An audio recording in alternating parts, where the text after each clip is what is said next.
Quando a gente observa o contexto político da Bolívia e as lutas populares que passam a ser empreendidas naquele território, é importante visualizar que tanto os bloqueios de rodovia que estão acontecendo na atualidade já são táticas de lutas históricas na Bolívia. Lutas históricas que na década de 70, década de 80, foram puxadas pelos povos indígenas, pela COB, que é a Central Obreira Boliviana, a partir de um contexto muito próprio,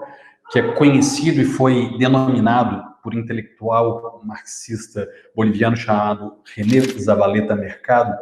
de sociedade abigarrada, com um grau de heterogeneidade importante para se construir um conceito do nacional popular na Bolívia, inclusive num livro que ele tem chamado Las Massas em Noviembre, de 1979, que vai tratando das insurreições acontecidas naquela época. Isso é importante salientar porque tratando de um país em que as lutas populares, elas aconteceram ao longo das últimas décadas e ela teve repercussões muito claras e fortes no início do século XXI, até a eleição do governo Evo Morales Álvaro Garcia Linera. Se nós observarmos o que aconteceu pouco antes, ou alguns anos antes dessas eleições, a gente tem já no início dos anos 2000, lutas populares frente às políticas neoliberais que vinham sendo implementadas em vários países da América Latina, inclusive na Bolívia, o que geraram uma reação muito forte da população. Então, nós temos alguns exemplos emblemáticos, como a Guerra da Água em Cochabamba, em que uma transnacional que buscava privatizar o serviço de água foi expulsa da cidade. Anos depois a gente tem a Guerra do Gás em El Alto, em que também se buscava vender por preços irrisórios o gás natural da Bolívia para países como Chile, Estados Unidos, entre outros. Tivemos a Guerra da Coca e muitas outras em que, em razão da própria efervescência popular àquela época, inúmeros presidentes não se sustentavam no poder. E uma das reivindicações que ficou claro naquele período do início dos anos 2000 era a necessidade de se fazer a estatização dos recursos naturais, como sendo uma riqueza econômica da Bolívia, e uma Assembleia Nacional Constituinte. Essas duas medidas, essas duas bandeiras, elas foram se tornando realidade a partir das eleições, em 2006, com a eleição de Evo Morales, que faz essa reestatização de setores estratégicos e puxa uma Assembleia Constituinte que promulgaria uma Constituição em 2009, uma Constituição com características originais, características populares, e que casaria alguns elementos dessa construção aimara, quechua, guarani, atrelado a uma estrutura ontológica liberal, que é a estrutura do direito, do Estado e da própria Constituição. Mas é interessante que há determinadas novidades e indícios de uma refundação, uma reestruturação institucional do próprio funcionamento do Estado, a partir do que se apresentava como fruto dessa luta política e a partir da promulgação dessa Constituição. No entanto, essa luta popular, ela continuava presente, inclusive, dentro do próprio governo Evo e Linera, e alguns resultados bem importantes àquele momento e após a eleição desses governos se fizeram presentes. Então, por exemplo, a Bolívia, que era considerado o país economicamente mais pobre da América do Sul, ele passa de um PIB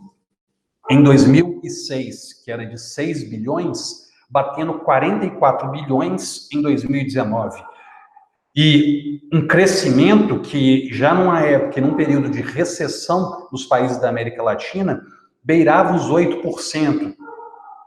Além disso, se tinha uma média de vida do povo boliviano, que antes, em 2006, girava em torno de 67 anos, e ele passa para 76 anos. Então, esses são alguns avanços que foram percebidos, além de vários outros, né, que a gente poderia elencar, mas que se destacam dentro desse cenário conjuntural dos últimos 14 anos na Bolívia. No entanto, obviamente, alguns problemas, né, e algumas questões contraditórias dentro da própria gestão do governo foram acontecendo e desgastando o próprio governo, que já estava há muito tempo à frente desse projeto de mudanças na Bolívia, e com isso, alguns desgastes com aliados internos, como grupos indígenas, em razão de determinadas obras que interferiam nos seus territórios, ou até mesmo a dinâmica de conseguir garantir, né, uma leitura, a partir de uma leitura do próprio Poder Judiciário, a possibilidade de uma reeleição, a não democratização suficiente das Forças Armadas. Então, algumas questões foram ficando pelo caminho, geraram desgaste e, posteriormente, gerou o que a gente acabou observando em 2019, um acúmulo que possibilitou um golpe de Estado em 2019. Esse é um segundo ponto importante nós tratarmos para entender a Bolívia, a partir de uma declaração recente do presidente de uma transnacional chamada Tesla, o Elon Musk, que literalmente falou que, entre aspas, nós damos golpe em quem quisermos, mostrando um pouquinho como, historicamente, países da periferia do sistema mundo são tratados diante daqueles que querem, que buscam as próprias riquezas naturais, extrair sem, obviamente, ter tanto trabalho para isso. Né? E por que esse Elon Musk falou ou deu essa declaração? Justamente porque a própria Tesla, ela utiliza nos seus carros elétricos uma bateria elétrica feita com lítio. A maior reserva de lítio do mundo está na Bolívia. Então, a gente vê com clareza uma política que é conhecida dentro da própria doutrina política, amparada pelo imperialismo, né, por um neocolonialismo que vai prever uma transferência internacional de valor para grandes potências. E os Estados Unidos têm um papel fundamental na articulação desse golpe, de acordo com o próprio Wikileaks e as revelações apresentadas por ele. Então, a gente tem setores estratégicos, até aquele momento, que estavam nas mãos do Estado, e isso teve uma força e uma importância fundamental nesse avanço golpista que acontece não só na Bolívia, como em alguns outros países na América Latina. Então, é algo que tem um pouco a leitura do que a gente reconhece na literatura, tanto mais antiga quanto mais recente, como o da Rosa Luxemburgo e do David Harvey, de acumulação originária permanente, onde se mantém uma relação de dependência em que parecia que para a Bolívia estaria o papel de ser exportador de commodities e não um produtor, como vinha realizando, né, já no governo Evo, um produtor, por exemplo, de baterias de computador, baterias de celular, agregando valor ao que era produzido dentro da própria Bolívia. Então, o golpe ele vai romper com isso, buscando reprimarizar a própria economia boliviana. O contexto desse golpe é um contexto que revela muito o papel que a Organização dos Estados Americanos tem cumprido na América Latina nos dias de hoje, que acabou sendo um papel extremamente subserviente aos interesses de alguns países, como os Estados Unidos, e um papel que colocou em risco a própria democracia na América Latina, uma vez que parte da própria OEA a suspeita de fraude nas eleições bolivianas. Uma suspeita, na verdade, que não foi confirmada, uma vez que foram realizadas pesquisas e algumas publicações, inclusive em jornais dos Estados Unidos, como o Washington Post institutos de pesquisa em Massachusetts, entre outros, né, ficaram claro em que essa eleição ocorrida em 2019 foi uma eleição limpa e que não houve nenhuma fraude. No entanto, a partir do momento que a OEA aponta ocorrer fraude naquele momento e um erro, ao que nos parece nesse momento, do presidente à época, Evo Morales, aceitar a recontagem de voto, nem precisou se estabelecer essa recontagem, que o golpe já aconteceu naquele momento, antes mesmo da própria recontagem. Então, a OEA, na verdade, cumpriu um papel de tumultuar o ambiente eleitoral, mesmo sem ter indícios de fraude, e, a partir disso, a oposição articulou um golpe de Estado de uma forma completamente grosseira e de uma forma completamente desrespeitosa com o povo boliviano, que tinha acabado de reeleger um presidente, um vice-presidente naquele momento. Após o golpe, logo se observou qual foi a forma de reação desses setores oposicionistas que tomaram de assalto o Palácio Presidencial. Então, se observou a abertura de uma Bíblia dentro da sala presidencial, a queima da Huaypala, que é uma bandeira que simboliza a articulação dos povos indígenas na América Latina e que é uma bandeira oficial do Estado boliviano a partir da Constituição Plurinacional de 2009. Se observa determinados linchamentos acontecerem com grupos oposicionistas, o que força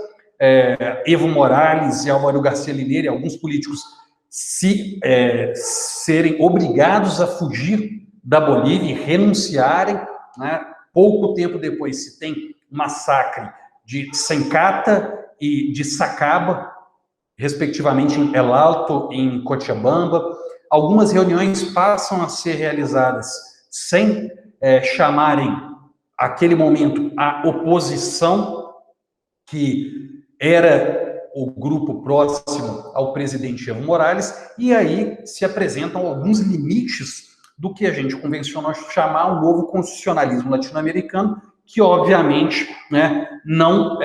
teria força suficiente para impedir um golpe, apesar de dificultar, obviamente, a sua legitimidade. Então, o que se observa dentro daquele contexto de golpe na Bolívia é um golpe com ameaças de outros golpes dentro de um próprio golpe, onde vão se instruindo a partir das pessoas que ocuparam o poder, entre eles a presidenta autoproclamada interina Jeanine Áñez, instruindo grupos paramilitares, como a Resistência Cochala, né, colocando as Forças Armadas para reprimir o povo nessas lutas populares de resistência a esse cenário pós-golpe, e cenário que, querendo ou não, ameaçam as eleições livres na Bolívia, o que é um grande desafio a partir de uma realidade paralela que se instala com fake news, tal qual nós vivemos no Brasil. Nesse período também do golpe, se intensificou o lawfare, que é a utilização de instituições jurídicas com um determinado viés político claro de perseguição a determinadas lideranças, e isso acontece a partir do momento que eles não aceitam a candidatura do ex-presidente Evo Morales ao Senado, alegando que ele não estava morando na Bolívia, está morando na Argentina, justamente porque é um refugiado político. Então, eles começam a fazer uma leitura, uma instrumentalização formal, sem trazer essas análises materiais necessárias à compreensão do que está por trás do ex-presidente Evo não está morando na Bolívia, que seria necessário para se candidatar. Além dessa utilização do lawfare, se tem tentativas de impugnação de candidaturas do MAS, que é o Partido do Movimento ao Socialismo, e do próprio candidato do MAS, que é o ex-ministro da Economia, Luiz Arce, que encabeça a chapa presidencial, tendo como vice o Choquehuanque, que foi ministro das Relações Exteriores no governo Evo. Então, o lawfare, que se instalou também na América Latina através de casos como o do ex-presidente Lula no Brasil, da ex-presidenta Cristina na Argentina, do ex-presidente Correa no Equador, também se faz presente na Bolívia. Por fim, último ponto que diz respeito às eleições de 2020. Importante salientar que, mesmo com o golpe e mesmo com todo o contexto de perseguição dentro da sociedade civil boliviana, ainda assim as pesquisas apontam uma larga margem de vantagem para os candidatos do MAS, Luiz Arce e Chauquehuanque, na liderança das eleições presidenciais. No entanto, essas eleições já foram adiadas algumas vezes e o governo provisório, que deveria durar pouco tempo, no máximo 90 dias, segundo o artigo 169 da Constituição Boliviana, já está durando quase um ano, né? Pouco depois desses 90 dias constitucionais, se promulgou uma nova lei, aumentando para mais 120 dias a possibilidade de eleições. Então, se utiliza também a pandemia para se prorrogar um mandato ilegítimo. O que está em jogo nessas eleições? Muito se fala da importância em que os partidos ligados ao MAS e aqueles que estão próximos ao que era o partido do ex-presidente Evo Morales, que a chance mais forte de levar as eleições é ganhar no primeiro turno, né? Eles teriam mais chances do que, eventualmente, irem para um segundo turno, onde as forças de direita, obviamente, se juntariam para ter mais força e provavelmente levar essas eleições. Existe uma possibilidade muito grande de vitória no primeiro turno. No entanto, para se ganhar no primeiro turno, é necessário se ter 40% dos votos, mais 10% de diferença entre o primeiro e o segundo colocado. Por isso, se tem uma movimentação recente, que as pessoas já devem ter acompanhado no noticiário, que foi a saída da presidenta interina, né, Jeanine Áñez, retirando a sua candidatura em favor de outras candidaturas mais fortes de direita e da não divisão dos votos. Com a saída de Áñez, essa possibilidade de conseguir essa margem de 40% e uma diferença maior do primeiro para o segundo de 10% diminui. Então, não é por acaso a saída de Áñez da disputa a presidente. Uma coisa importante salientar também é que, com o histórico de golpes de Estado na Bolívia,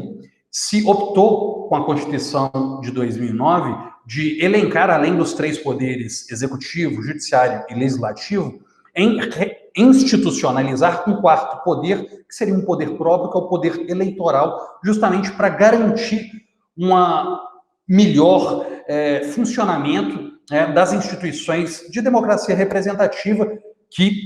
historicamente, não eram respeitadas. Com o golpe, o que acontece? O Tribunal Eleitoral foi dissolvido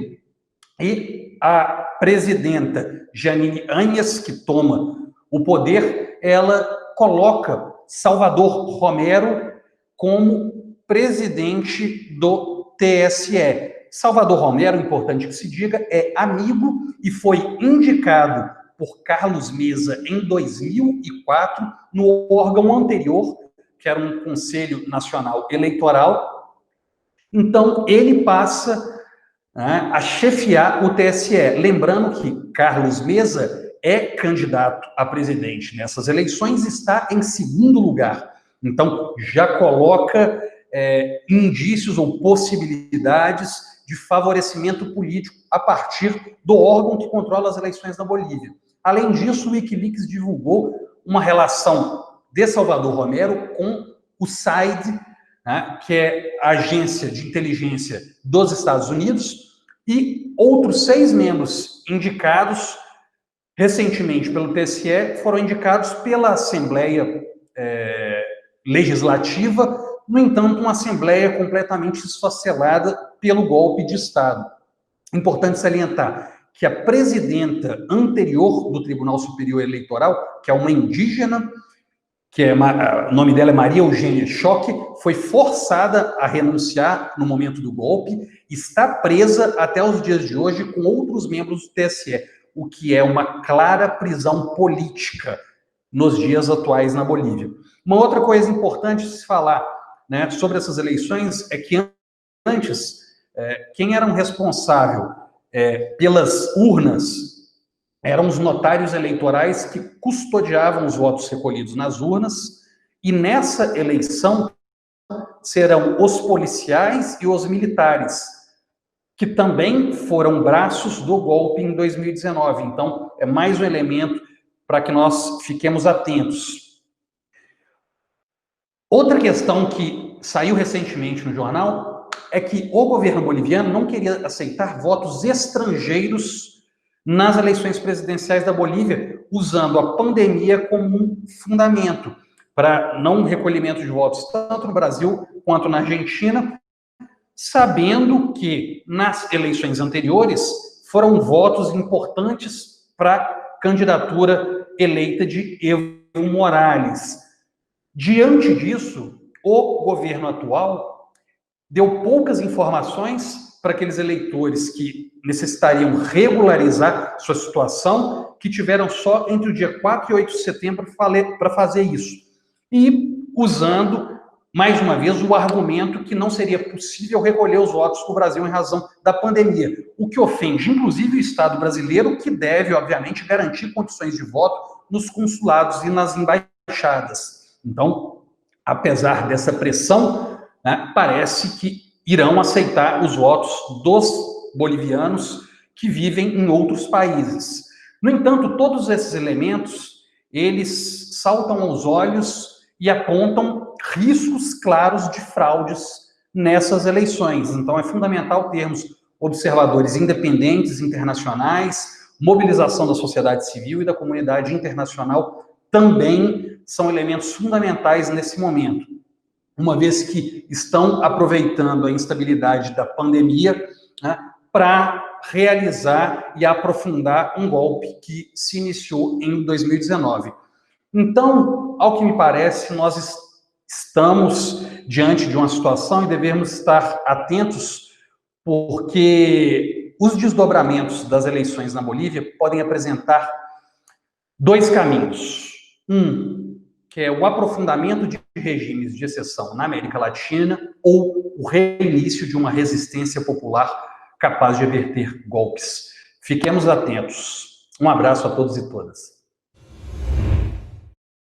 Должна будет в своем конечном итоге привести к победе социализма.